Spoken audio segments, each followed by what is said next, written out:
Hi everyone, and welcome back to Philosophy of Cognitive Science with me, Dr. Josh Redstone. Today's lecture is based upon Chapter 2 from Andy Clark's book Mindware, and that chapter is entitled Symbol Systems. So before we get into the material for today, I just want to offer a quick recap on our last lecture. So, in my previous lecture, we talked about the discussion section from Chapter 1 of Mindware by Andy Clark. That's section 1.2. And we considered 4 points of discussion that are related to this mindware as software analogy. And of course, this analogy is the main theme of the first chapter of Clark's book, and it's also a recurring theme throughout the remainder of the book. In any case, we talked about this mindware as software analogy in a very loose sense, as a bare explanatory schema, as Clark says. And we also considered a few questions and points of discussion, such as, why should we treat thought as computation? As we've seen, and as we will see today, because it works. It's a useful analogy, even though there are some things we need to keep in mind about our analogy. And that brings us to point of discussion 2. Is software an autonomous level in nature? Well, probably not. So this is one of the things that we need to keep in mind when we use our mindware as software analogy. And by the way, if you have any questions about the particulars of these points of discussion, make sure you have already watched the previous lecture. And then you can leave a question if you like in the comments section. We also talked a little bit about mimicking, modeling, and behavior, and here is where we encountered the Turing test. The Turing test will likely come up in today's lecture and in future lectures as well. And finally, we talked about consciousness, information, and pizza. And we talked about what kind of phenomenon consciousness is. Often when we talk about cognitive science or artificial intelligence, these two things sometimes get conflated with one another. That is, intelligence and consciousness. But they are two different things. Clark spells this out very clearly in this last point of discussion, because although I think he would no doubt agree that computational processes can be realized in computers, right? Reasoning, thinking can be realized in computers. It's not clear whether consciousness can be realized or implemented in computers. It depends on whether consciousness is an informational phenomenon, that is ultimately saying whether it is a computational phenomenon or not, or whether consciousness has to do with some as yet undiscovered physical properties or some other type of properties, mental properties perhaps, that the stuff that thinking machines and conscious machines are made of. Conscious machines including us, of course. Now this raises some worries about something called panpsychism, but we're not going to get into that in any great detail until we get closer to the end of the course.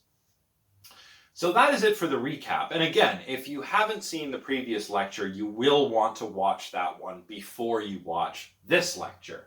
So, what will we be talking about in today's lecture? Well, we're going to start taking a look at Chapter 2 in Clark's book, Mindware. That chapter is entitled Symbol Systems. Here we're going to take a look at a very concrete expression of computationalism, which we discussed in Chapter 1. And that is, of course, Newell's and Simon's physical symbol system hypothesis. If you've taken a cognitive science class before, you have no doubt heard of the physical symbol system hypothesis. And of course, you've also heard about physical symbol systems too. If you've taken a philosophy of mind course, you may have also heard of this. But I will explain it in detail just so that everybody's on the same page. And, in case you're a student who doesn't come from one of these backgrounds and you have no idea what a physical symbol system is, or what the physical symbol system hypothesis entails, well, we'll go over all of that in detail so that everybody knows what we're talking about and everyone is on the same page.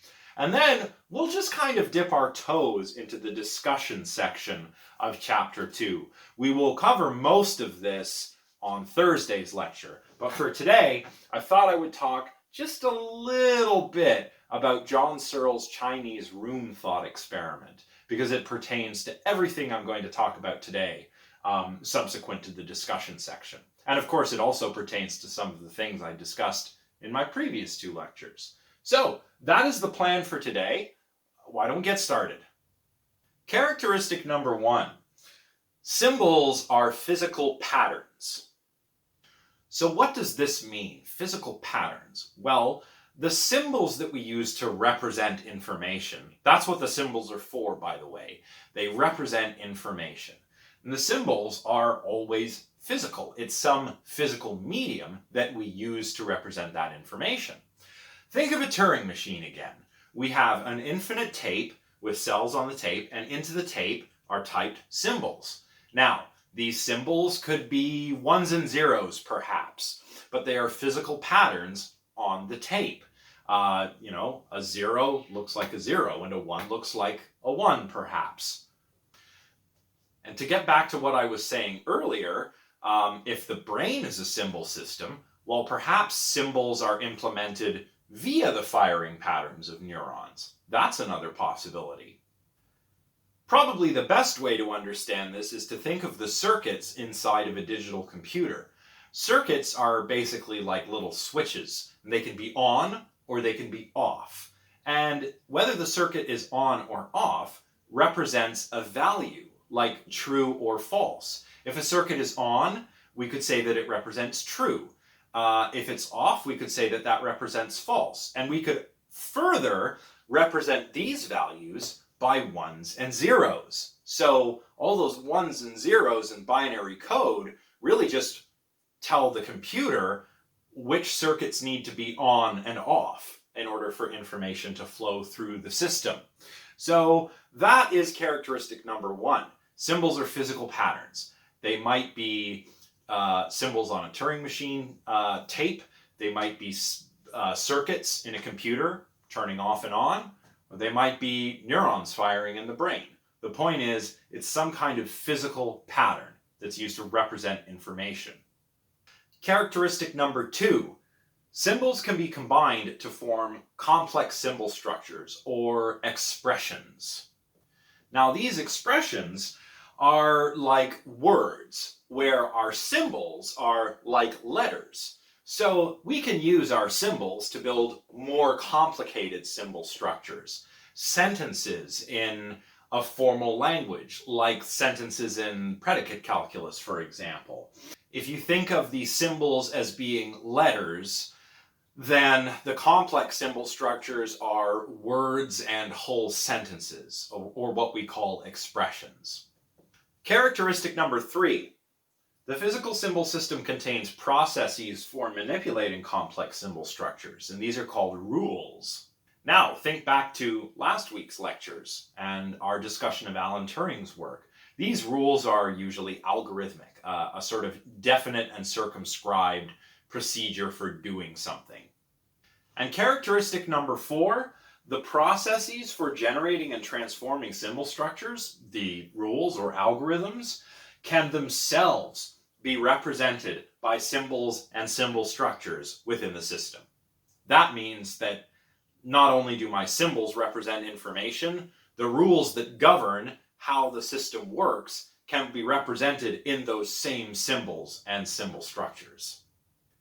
And that brings us to the physical symbol system hypothesis, which you can read about on slide number 6. The physical symbol system hypothesis reads, a physical symbol system, that is a system that has the four characteristics I just discussed, has the necessary and sufficient means for general intelligent action. So by general intelligent action, Newell and Simon mean the kind of flexible, adaptive intelligence that humans display every day. We might be talking about something like learning or expertise. Doesn't really matter. What we're talking about here is, and I'll get to this a little bit more later on in the lecture, is something like what is sometimes called strong AI when it is implemented, or if it were to be implemented in a computer or in a software program. And of course, this means that the computer would be able to solve a wide range of problems without human input. It's the same thing with us.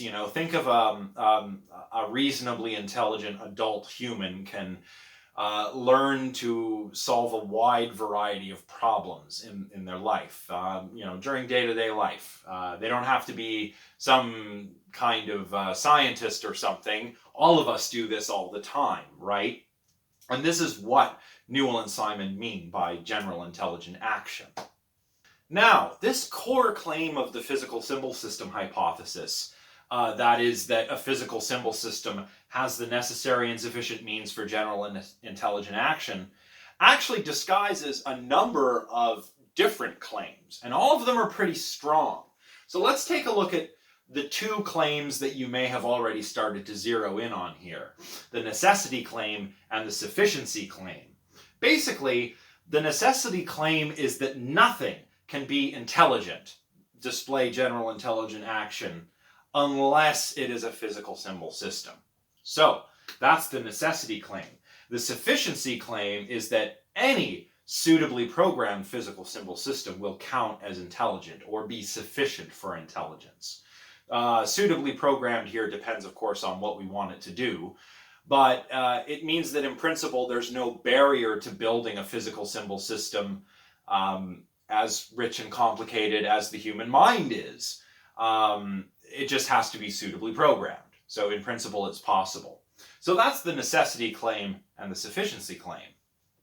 Claims about necessity and sufficiency are conceptual or philosophical, but the core claim of the physical symbol system hypothesis is also empirical in some sense. It has a necessity and sufficiency claim going on in there, but it's also an empirical claim in that it claims that all cases of general intelligent action, whether we're talking about a computer program or the human mind, will turn out to be members of the class that is physical symbol systems. This means that if we were to go out into the universe and discover some other form of life, for example, what this claim is saying is that if that life demonstrated general intelligent action, we would predict that it would be because it's a symbol system.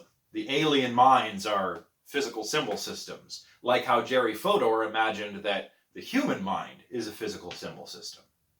Now, what is this class of things like? What is this class of physical symbol systems? Well, it's the class that includes the myriad different examples I've already talked about in last week's lectures and that I recapped at the beginning of this lecture. We're talking about idealized machines like Turing machines. We're talking about real, actual machines that we've built, you know, digital computers, for example, smartphones, pocket calculators, and it even might include the mind, in particular, human mind, in particular, what Jerry Fodor calls central cognition, this kind of general purpose cognition that seems to be the source of our own general intelligent action. So one other thing the physical symbol system hypothesis entails, according to Clark, is a commitment to the existence, I should say, of a certain kind of computational regime at a certain level of explanation. In particular, obviously, as the name suggests, it's a symbolic kind of computational regime, and this regime is located, quote, at the level of description most appropriate to understanding the device as a cognitive engine. That is a reasoning, thinking engine. So what does Clark mean by understanding a physical symbol system as a computational regime at a level of description that's appropriate for understanding the device as a cognitive engine or something that thinks and reasons? Well, he means that the computational profile that we ought to focus on isn't sitting at the lowest level, not at the hardware level at any rate. It's a higher kind of level of organization within the physical symbol system. If you like, you can think here of machine code versus a higher level programming language. At least from the perspective of the physical symbol system hypothesis, the symbols we're talking about here, even though I used the example of zeros and ones before, tend to be higher level kinds of representations. So if you wanted to, right, you could write a computer program in binary, but that would be absolutely brutal. You're probably going to write a computer program in a higher level, or rather in a program language at a higher level of abstraction, like, for example, Python or Java. What you're going to be interested in, probably, in studying a piece of AI that is a symbol system are the higher level representations that are, that we find in a higher level programming language like Java or Python, not what we find at the level of hardware, or at least right above the level of hardware, which is the machine code or the binary, the zeros and ones that represent the switches that are off or on. Moreover, Clark points out that many physical symbol systems are what we call semantically transparent. They don't just preserve semantics, even though they're blind to them, they're also semantically transparent. So let me explain what that means. So the symbols used in certain programs, certain bits of software or bits of artificial intelligence, they represent information and they're interpretable to the human programmer, or to not necessarily the programmer, but anyone who takes a look at the code, as it were, because they align with a certain task domain, right? And a task domain, or more broadly speaking, a domain, is just the domain of inputs and outputs of the machine that we're talking about, of the computer or the program or whatever that we're talking about. So let's say that we're talking about a chess-playing computer program. We might encode information over symbol structures like king, rook. I've put them in all capital letters here, or perhaps just K and R. We can write the piece and its position on the board, and we can tell the computer where we want the piece to be moved by specifying the piece and where we want it to be, right? So that is how we encode information in physical symbol systems. Another example that Clark uses is, a piece of software that's designed to deal with simulating, the properties of liquids. So it might use representations like viscosity, volume, stuff that has to do with liquids. So the inputs and outputs are interpretable, but we can also see, if we were to take a look at the code of the computer program here, we could see how it is semantically transparent. We could see how a chess-playing computer program is, reason respecting and semantic preserving, even though it's blind to the contents of its symbols. A chess-playing computer program doesn't know what a king is, or what a rook is, or a knight, or what castling is, or what en passant is. It doesn't know any of these things in the same way that we do. A computer program like this is just manipulating symbols. It doesn't know what those symbols mean. The computer programmers put that meaning there. Yet, by respecting the syntactic relations within the system, it preserves semantics, it respects reason. All right, so I'll try and make this a bit more concrete by following along with some of the examples that you can find in section 2.1 in Mindware. Clark discusses a computer program written by Shank, discussed in Shank 1975, which you can look up in the extra reading section of this chapter. And the goal of this program was to understand kind of these short vignettes, short stories, if you like. The kinds of things that we could answer questions about with no problem at all. We try to get the computer to answer questions about these vignettes and see if we can do it, see if the computer can do it, rather, in the same kind of way that we would. So one of Shank's examples is the restaurant script. This program, in fact, used all kinds of scripts like this. These scripts encoded information about these vignettes, about these situations, the kinds of situations that we regularly face, right? And Shank's program would try and use common sense, to answer questions put to it about these scenarios. So maybe you tell Shank's computer program a story like this. Jack goes into the restaurant, orders a hamburger, sits down. Later, he leaves after tipping the waitress. So, you ask, did Jack eat the hamburger? Now, you or I would probably be able to guess Jack ate the hamburger. He sat down, and a little while later he left, and he left a tip. Generally, we leave a tip when we're pleased with the service or the meal.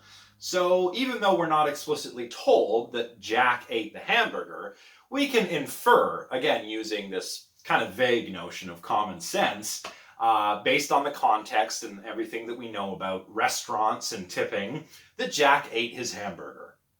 Now, Shank's computer program would use its scripts to try to answer the same kinds of questions. In the example of the restaurant script, the computer program rather, would draw upon its restaurant script, and it would have all kinds of information about restaurants encoded in the script, and it would have to use this information to answer the question, to try to guess whether Jack ate the hamburger or not.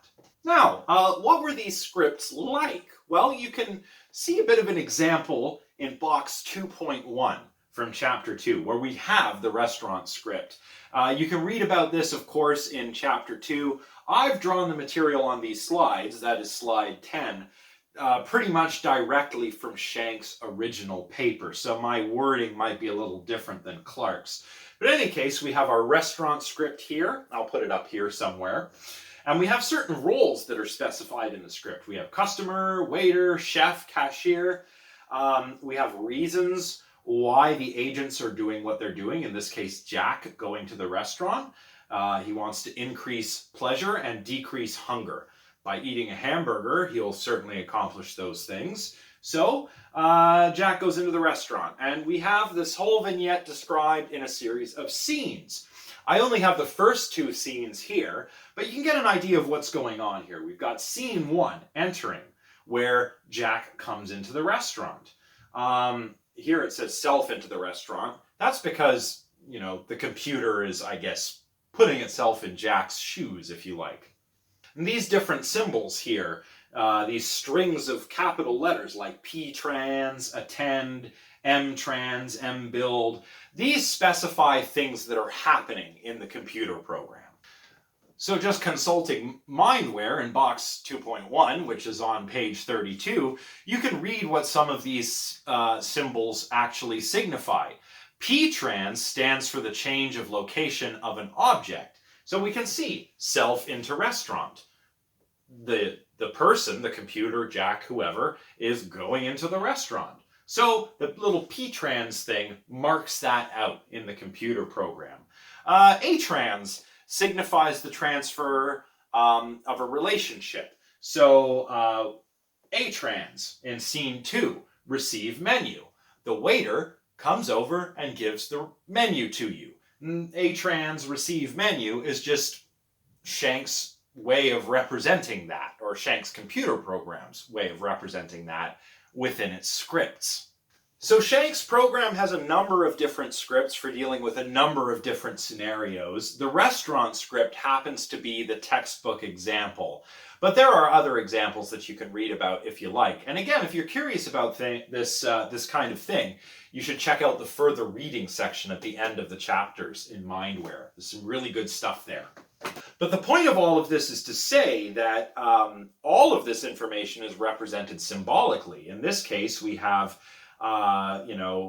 symbols like P-trans and M-trans and A-trans that represent certain changes in the situation, whether it's an object changing location or something else changing location, like the menu, the waiter's menu being passed to you, your money being passed to the waiter, so on and so forth.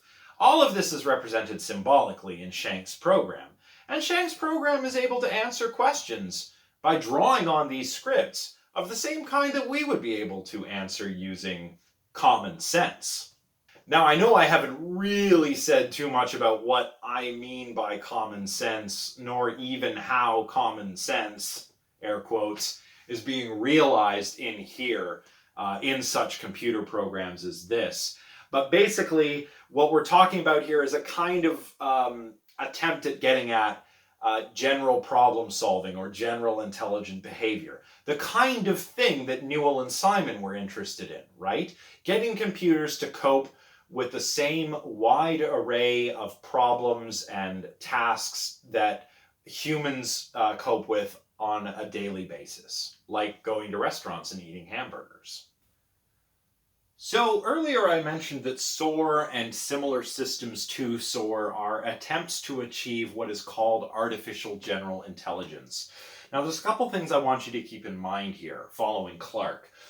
The quest to achieve general intelligent action or general artificial intelligence does not just include physical symbol systems. It's important to keep in mind that it includes other computational paradigms as well. So it includes connectionist networks in addition to physical symbol systems. And we'll look at connectionist networks further into the course.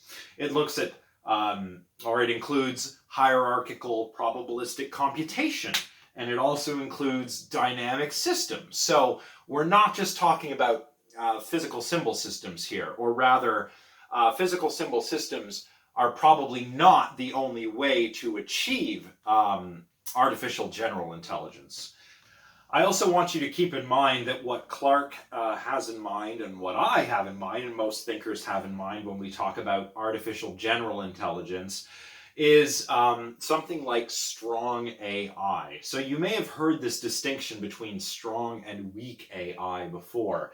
Basically, strong AI is artificial intelligence that can cope with a wide variety of real-world problems, but it doesn't have to rely on a human programmer or operator, right? It can kind of act autonomously in the same way that a human being can. Weak AI, on the other hand, kind of copes with only a limited domain of problems, and it relies heavily on a human operator or a human programmer. So if I built a robot that I could, say, drop into society and it could learn, say, human social skills, for example, and language, that would be a pretty good candidate for being counted as strong AI. Weak AI would be like the systems that I've been talking about so far. Calculators, chess-playing algorithms, these kinds of things. And of course, the goalposts tend to move throughout time. Initially, if you remember from my first couple of lectures, early chatbots like Eliza were hailed as groundbreaking. They were able to pass the Turing test, and it fooled Weizenbaum's secretary into thinking she was talking to a real person rather than a computer program. Nowadays, of course, we probably wouldn't be very impressed by Eliza, right? Same thing can be said about AI today that we view as cutting edge 50 years from now or 100 years from now. Will it still appear as impressive? Probably not, right? So is anything that we call strong AI now strong AI? Well, maybe, but you know, after strong AI has been around for a while, or indeed after any type of artificial intelligence has been around long enough, we tend to stop regarding it as intelligent once all the hubbub has kind of died down, if that makes any sense. So by strong AI, I just mean that our AI is able to cope with this wide-ranging range of problems, real-world problems, without relying on a human operator or a programmer, the same way that most humans can. And this is what is meant by artificial general intelligence. It's equivalent to strong AI in the sense that I've just described. So far we've talked about the physical symbol system hypothesis. Physical symbol systems, of course, have four components. They have symbols, which are physical patterns, and these represent information. These symbols can be combined into more complex symbol structures, which we call expressions. The system contains rules for manipulating these symbols, and these rules can themselves be represented by symbols within the system. Newell and Simon also claim, and this is the core claim of the physical symbol system hypothesis, that any physical symbol system has the necessary and sufficient means for general intelligent action. There's also an empirical component to this claim. Of course, the empirical claim is that any intelligent system we encounter will be a physical symbol system. And that's because of the necessity and sufficiency claims. To be intelligent, you have to be a physical symbol system, according to the core claim. And any physical symbol system suitably programmed will count as intelligent or thinking. That is, of course, the sufficiency part of the core claim. And we've looked at some examples of physical symbol systems too. SOAR, Turing machines, chess algorithms, so on and so forth. Moreover, though, there are three key commitments of artificial intelligence that is inspired by the physical symbol systems approach. The first is that the use of symbols, the first is that symbols are used, I should say, to encode all of the long-term knowledge in the system. And this goes for whether we're talking about how a chess playing algorithm represents information about the moves in chess or the properties of chess pieces, you know, where a king can move and so on and so forth. All of this long-term knowledge is encoded symbolically. And this is especially clear from looking at SOAR, where all of its long-term knowledge was stored in terms of production memory, or indeed even Shank's scripts, which were clearly symbolic, as we've seen. Another commitment is that the depiction of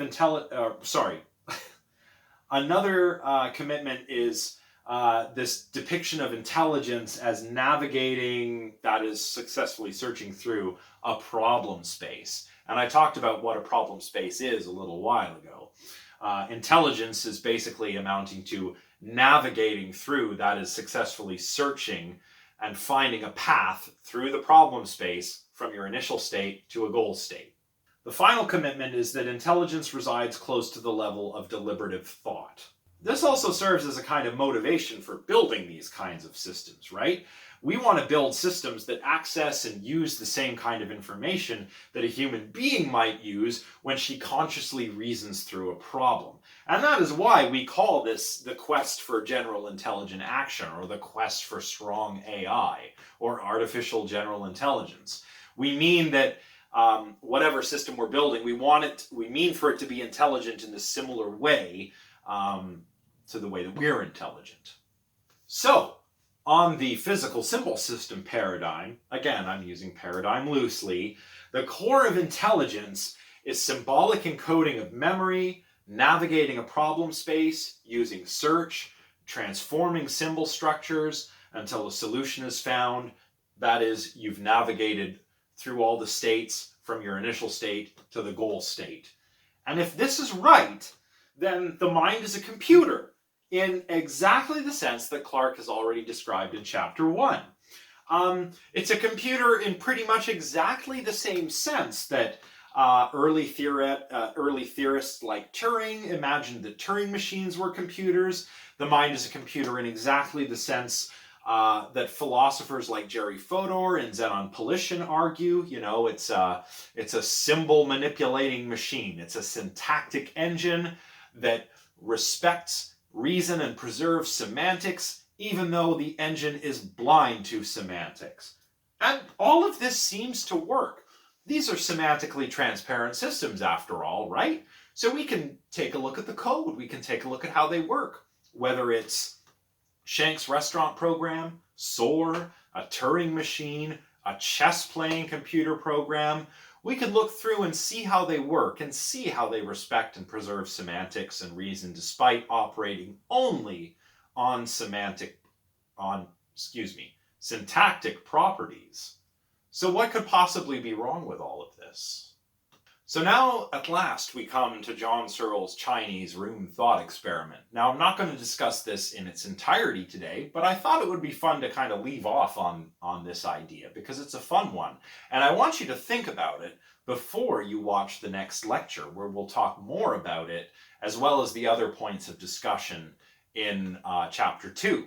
So, the Chinese room is a thought experiment. It's important to emphasize what thought experiments are, by the way. Thought experiments are not like empirical experiments. Thought experiments are imaginary scenarios that we use to test our concepts or intuitions about something. So this is how this imaginary scenario goes. John Searle has us imagine a person sitting in a room. Now, sheets of paper are passed in and out of the room, and they have sentences written in Chinese on them. Let's say they're written in Mandarin Chinese. Okay? So we have these messages being passed into the room, but there's a person in the room. Now, the person in the room doesn't speak Chinese, she doesn't read Chinese, she doesn't understand any Chinese at all. She doesn't even know how to say hello or goodbye or thank you, okay? No knowledge of Chinese. But the person inside the room also has a big, giant rule book. This rule book contains instructions for manipulating the Chinese characters in English. It tells our person sitting in the room the appropriate responses in Chinese symbols, in characters, in Mandarin, to the sentences written in Mandarin that come into the room. So using this rule book, our person who's sitting in the Chinese room can receive a message written in Chinese from the outside, look it up in the rule book, generate an appropriate response, and then output that response to some people outside of the room, all without knowing anything about Chinese. So, the people outside the room, they are native speakers of Chinese. They speak Mandarin, although it could be Cantonese for that matter, right? It doesn't matter what language. It just has to be a language that the person in the room doesn't speak and the people outside do speak. Searle used Chinese because he doesn't understand Chinese. So we have our native speakers of Mandarin outside the room, and they're passing messages into the room, and they're receiving sensible, intelligible responses back from the agent in the room. They can understand what's going into the room, and they can also understand what's coming out of the room. So to the people outside of the room, they think that the person in the room does understand Mandarin Chinese. But as I've already said, the person in the room doesn't understand Chinese at all. She's just using her book, listing appropriate responses to the messages that she receives. But the instructions that she's using are all written in English. She doesn't understand any of the Chinese characters that she's passing back out to the room or that she's receiving on the messages that are coming into the room. Now, Searle says there is no understanding going on here. The person in the room is not displaying intelligent behavior. What exactly is going on here in more Searlean terminology? Well, he's saying, contrary to the picture I've been painting thus far, that syntax is not semantics. I've said that these symbol manipulating engines, these symbolic engines, these computers, digital computers, physical symbol systems, are blind to semantics, but they preserve semantics by operating only on syntax. And if you take care of the syntax, as John Hodgland said, the semantics takes care of itself. Searle, however, disagrees. He says, look, the person in the room is only taking care of the syntax, but she doesn't possess any understanding. She doesn't understand Chinese at all, like the way the speakers of Chinese outside of the room do. Yet, to the person or people outside of the room, whatever is in the room appears to have passed the Turing test. So if Searle is right, and there really isn't any, genuine intelligence or understanding going on in the Chinese room, then the Chinese room might serve as a pretty powerful argument against the Turing test as a test of intelligence. Indeed, this scenario is meant to be like a Turing machine. The person in the room is like the machine head of the Turing machine. The rule book is like the set of instructions in the machine table. And the data that we're getting into the room and passing out of the room are like the symbols on the tape, right? So this is meant to be like a Turing machine, even though the Turing machine is an entirely different thing from the Turing test. That's important to keep in mind.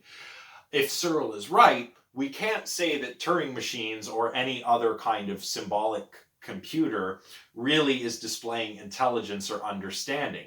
Searle is trying to show that there is no intelligence or understanding on the part of the person in the Chinese room. Now, we're not going to go into this in great detail here, but I wanted to at least lay out this scenario for you to think about because, again, and I cannot stress this enough, this is a thought experiment. It is not a real experiment. No one has taken a participant and put them in the room, or taken participants and put them outside of the room, and that is not what Searle is trying to do here.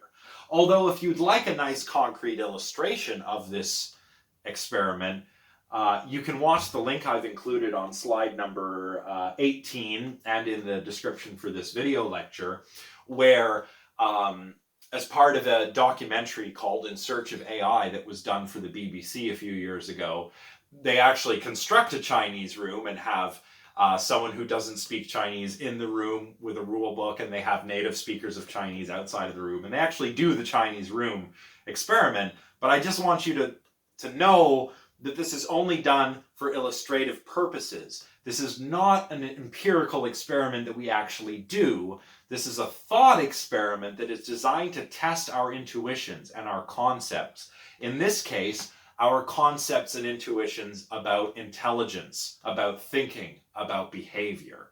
Intelligent behavior, I should say. So, my reflection question, I guess I'll call it a reflection question for all of you to reflect on before you watch part 2 of this lecture is, do you agree with Searle? Do you think that he's correct and there is no genuine understanding or intelligence in the Chinese room? Do you think that even though the person in the room passes the Turing test, we can't really say she understands Chinese? Do you agree with Searle? Or do you think that perhaps the person is displaying intelligent behavior and understanding? Perhaps not of Chinese, but certainly of English, because the instructions in her rulebook are written in English. Or is the room and the rulebook and the person all together, does that all count as some kind of system that we could describe as intelligent? Think about this for the next lecture. And again, if you need this example clarified for you, if you're having a trouble visualizing what's going on here, check the link in the description or the link on slide 18 for a concrete illustration, a concrete demonstration of the Chinese room thought experiment. Just make sure you keep in mind this is a thought experiment and not an empirical experiment. I don't want to see any test answers or essays where the Chinese room is talked about like John Searle took some native Chinese speakers and a non-Chinese speaker, put the non-Chinese speaker in the room and blah, blah, blah. No, that's not what happened. This is not an empirical experiment. It is designed to get you thinking about what thinking and intelligence and all of that stuff actually is. Okay? All right. So good. Think about the Chinese room thought experiment for next time. All right. So today we've talked about the physical symbol system hypothesis. We've covered the core claim of the physical symbol system hypothesis. That is, physical symbol system has the necessary and sufficient means for general intelligent action. And of course, we've kind of unpacked this claim a bit. We've looked at the necessity claim, the sufficiency claim, and the empirical claim that are contained within the core claim. We've talked about all the characteristics of physical symbol systems, physical patterns, expressions, rules represented symbolically, so on and so forth. And we've looked at a number of different examples of physical symbol systems. We've also began to talk about the Chinese room thought experiment, and we will continue talking about the Chinese room thought experiment in our next lecture. We'll also talk about the other 2 points of discussion in Clark's book as well.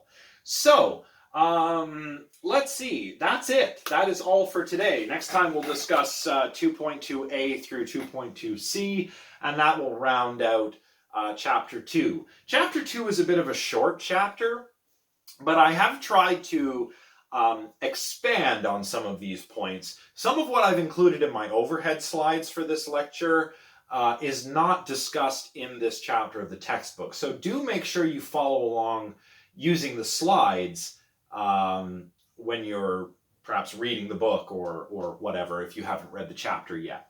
Okay, so that is all for today. Next time we'll finish up chapter 2, and that will be it for our deep dive into physical symbol systems. Of course, after we're done talking about physical symbol systems, we're going to get on to interesting other kinds of computational paradigms like connectionist networks. But we don't want to get too far ahead of ourselves. So, Read Clarke Chapter 2. Think about the Chinese room thought experiment. If you like, let me know your intuitions about this thought experiment in the comments section. Or tell me on See You Learn, or Discord, or send me an email, or talk amongst yourselves on See You Learn. Whatever you like. But have fun thinking about this stuff, because it is fun to think about. Anyway, that is all for today's lecture. I will see you all on Thursday for Thursday's lecture, where we'll finish Chapter 2. Okay, bye for now, everybody.